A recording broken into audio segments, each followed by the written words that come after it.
Tak terima. Namun siapa sangka, entah karena kebawa baper gara-gara adegan, di balik layar, Asya Asunsao dan Arya Saloka ketangkep diam-diaman sama sekali tak bertegur sapa saat break syuting. Benarkah gara-gara mendalami peran, Asya dan Arya sampai buat kamu laki-laki yang baik banget. Selama kita menikah tuh dia baik banget lah, baik banget apalagi ke anak-anak. Gak hanya Jule saja yang ingin merayakan momen manis putri sulungnya. Daehun pun menggelar pesta, bahkan lebih meriah dengan tema princess. Daehun bahkan mengundang teman-teman sekolah Najena. Di momen pesta ulta ini, Daehun makin terang-terangan, sengaja menggandeng sang kekasih Diva Azura. Najena tersenyum sempurna ketika Diva memberi kado spesial untuknya. Tampak pula kedua anak Daehun sudah lengket, tak mau lepas dari gendongan dan bermanja-manja pada Diva.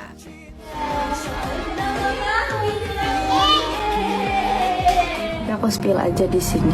Dia itu bangun pagi-pagi, masakin buat anak-anaknya, terus nganterin sekolah juga, kerja juga, didik anak-anaknya juga, main bareng juga. Jadi kayak kebayang gak sih?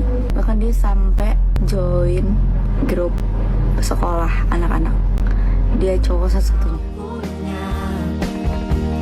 Kami di sini kirim rindu yang sama.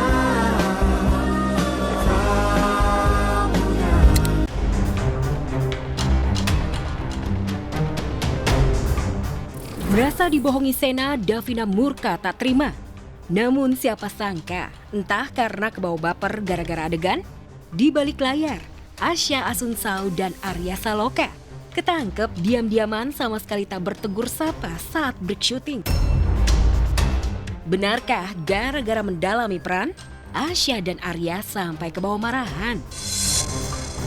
Saya sebagai Asya aja bingung kenapa sih, ada apa sih sama Mas Sena ini ya? Ada apa Mas? Tahu.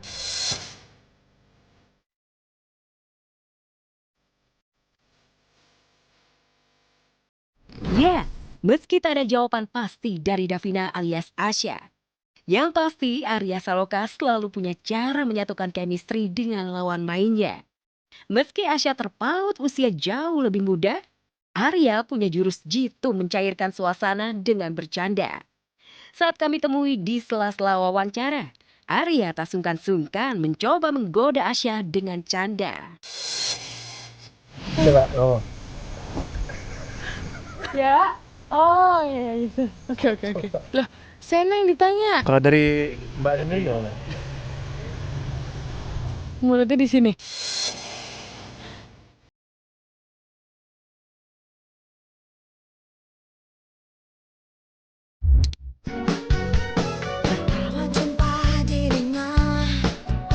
Pinkan Mambo lagi-lagi menebar sensasi.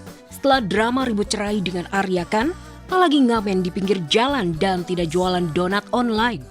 Pinkan tiba-tiba muncul lagi. Ngamen lagi, jualan donat lagi, dan juga bareng Arya Khan lagi. Tapi kali ini, Pinkan ngamen dan jualan donat di sebuah mall di Tangerang yang ber-AC. Tidak kepanasan dan tidak berdebu. Iya senang karena ini Mall Pinkan Mambo. Mall ini proyek kedua, jadi bisnis utamanya justru di jalanan. Ya jadi kalau udah di jalanan capek pindah ke mall gitu. Aku all out di lampu merah juga all out, di mana juga all out gitu. Putuskan kembali ngamen dan kembali jualan donat, resiko kembali dinyinyirin putrinya Michelle. Resiko pula dikatain downgrade. Tapi kali ini Pinkan tak peduli. Himpitan ekonomi mengalahkan rasa sungkan. Terjepit kebutuhan mengalahkan rasa tak enak hati. Ngamen di ladang baru, di mall, ternyata cuannya tak sebesar di jalanan. Tapi Pinkan dan Arya mencoba bersabar. Itu udah semuanya. Coba dihitungin. Dirapi-rapiin aja. 367 pemirsa itu sejam. Sejam 360 tambah 150 baru 500 sejam. Konser di jalanan sejamnya 2 juta plus saweran 500. Jadi 2 juta 500. Bisa ada tambahan 10 juta, 5 juta, 10 juta kayak gitu. Arya didengar. Ya Arya gitu dia. Kalau nggak julid nggak makan. Kan dia hasil julitan kebeli rumah. Rumahnya kan endorse donat kan udah berapa ratus juta. Julitin gua dapat 1 M, dia dapat 300 juta berapa lah.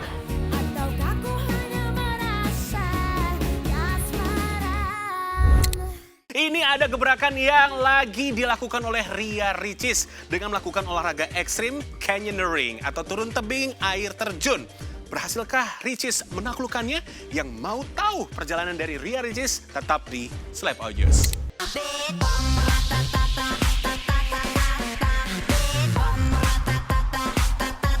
Kalau sebelumnya Ria Ricis identik dengan liburan ke luar negeri, wisata kuliner atau bikin konten seru di pasar, kini ada yang berubah drastis.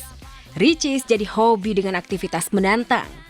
Baru-baru ini menjajal olahraga ekstrim, yakni canyoneering. Olahraga yang merupakan perpaduan pendakian dan turun tebing di air terjun.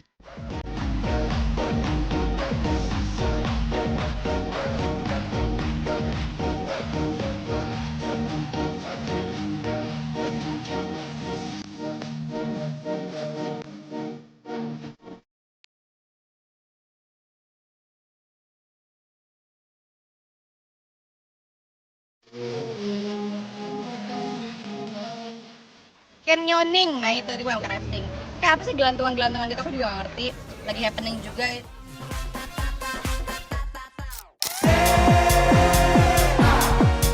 Namun seperti biasa, apapun yang dilakukan Ricis pasti mengundang beragam reaksi.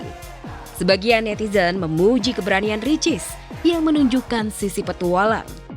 Namun satu hal yang terlihat jelas, ada perubahan gaya hidup Ricis yang kini semakin dekat dengan alam. Lantas, benarkah Ricis hanya cari pelarian atas kegalauan hatinya?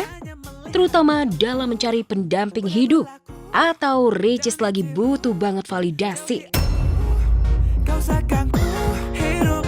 Masalah jodoh dan lain-lain itu kayaknya kalau untuk sampai hari ini belum terlalu menjadi fokus utama. Cuma nggak tahu kalau Allah ke depan ngasih jodoh.